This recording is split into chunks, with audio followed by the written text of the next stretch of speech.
PlayerUnknown's Battlegrounds ya da köp kişinin bilýärli PUBG. Şu wagt geçenli PUBG iň köp satyn alynan we oýnanan oýunlaryň biridir. Bu oýun çykandan soň 70 milyon kopya satdy we 600 milyon gedek kim skaçat edildi. Siziň pikiриňizçe PUBG näde beýle meşhur boldy? Oyunun näde beýle meşhur bolanyny bilmek üçin ilk bilen oyunun gelip çykyşyna seretmeli. Oyunun guruşçusy Brandon Green oyunun esas pikirini 2000-nji ýylda çykan Japon Battle Royale filminden aldy. Bu filmin esasy mazmuny diýeri almak. Bir guramanyň käbir adamlary iň soňunda bir adam diýeri alýança uruşmaga zorlamagy bilen başlaýar. Film çykandan soň uly mesele we gowy getirdi we köp ýurtlarda banlandy. Şu filmden esas pikir alan ve oyuna yeni The Hunger Games romanından käbir zatlar goşup Brandon ilki bilen 2013'de DICE Battle Royale ve H1Z1 motorunda çykardy. Oyun atlanandan soň Brandon Green 2017-nji ýylda Blue Hole kampanýasy bilen bilelikde PUBG oyunyny çykardylar. PUBG çykan ýyly oyun satýan platforma bolan Steam'da 28 milyon kopya satdy we şol ýylyň içinde 600 milyon girdeji elde etdiler. PUBG'nin beýle meşhur bolmagynyň esas sebebi 2018-nji ýylda bu oyunun telefon örnüşe geçirilmegidir. Oyun çykandan soň milyonlarça ýerde skaçat edildi. Has hem Hytaý, Hindistan we Pakistanda gaty meşhurlyga eýe boldy. Bu oyunun häzirki wagtda günlük 40 milyon aktiv ulanjysy bardyr.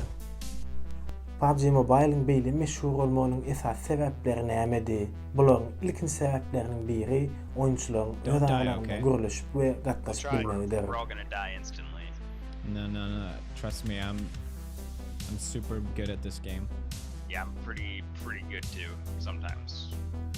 İkinji sebäbi bolsa bu oyunun ýöneköý bir atyşyk oýuny bolmady. Ýagny oyunda uly karta bar.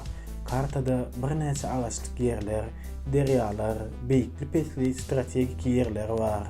Bu ýerlerde beýlik köp oýunlarda bolmaýyş ýaly gillenip, ýatyp, ylgap ýa-da käbir zatlar syp bolýar. Bu bolsa oýunyň gyzygyny haskem artdyrýar. Üçüncü sebäbi bu oyunu diňe közüň dälle eýsem 2 bolup, 3 bolup ýa-da 4 bolup oýnap bolmagydyr.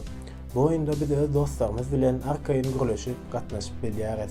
Ýagny indi näme etmeli, niýe gitmeli, köprüň tutmalymy ýa tutmalamy, drop düşdi kim almaly, maşyny kim sürmeli ýa-da beýlik komanda niýede bolup biler diýen ýaly görüňler oýunyň gyzygyny haskem artdyrýar. Dördüncü sebäp oyunda garaşma wagtynyň az bolmagydyr. Käbir oýunlarda garşydaş tapmak ören kän dalýar. Bul 5-10 minutda hem ýetip bilýär. Emma PUBG'da beýle zat ýok. PUBG bu meseleni oýuna hakyky real oýunçular däl-de botlar salmak bilen çözdi. Real oýunçu tapylmadyk wagty PUBG oýuny botlar salýar. Oyunda botlaryň gatykän bolmagy, käbir botlaryň birinji bolmagy bilen hem utap bilýär.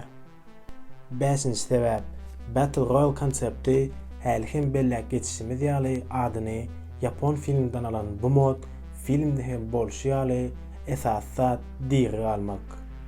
Bu oýuny utmak üçin 100 adamyň içinde ýeki özüň diýeri almagy başarmaly. Battle Royale konsepti niňe PUBG'de däl-de başga oýunlarda hem bar. Olara Fortnite, Call of Duty Warzone,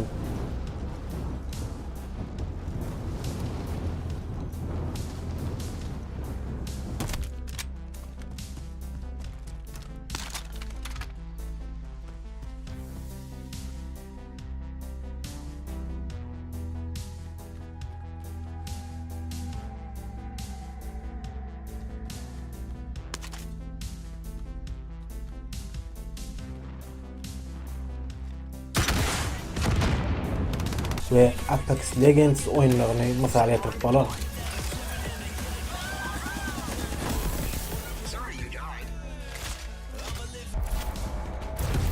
This is where it ends.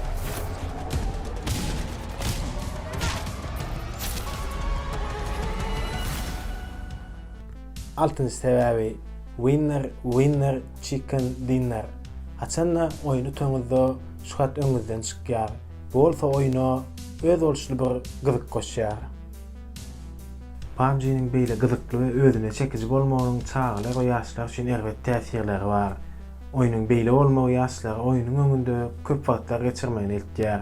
Bu bolsa olaryň ýaty rejiminiň we sagdanyň bozulmagyna we okuwda ýyda galmagyna ýetirýär.